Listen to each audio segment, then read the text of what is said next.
Good morning, Racks. Today is Friday, April 24th, which makes today National Arbor Day for all those trees out there, or the ones that still be planted, or I guess even for the ones that are cut down outside of my house right now.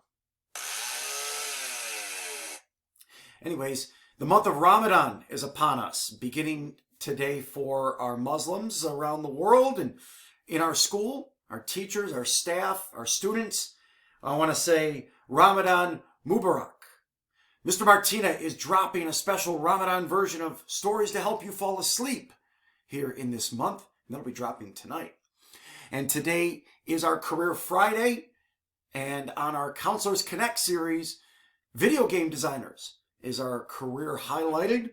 It's a hot topic right now. A lot of people doing a lot of video games, so check out Ms. Sharin's Counselors Connect series, find out more about video game design.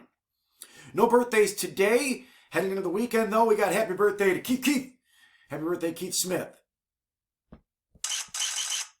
That's about all I've got for today. You have a great weekend. We'll see you next Monday, Rex.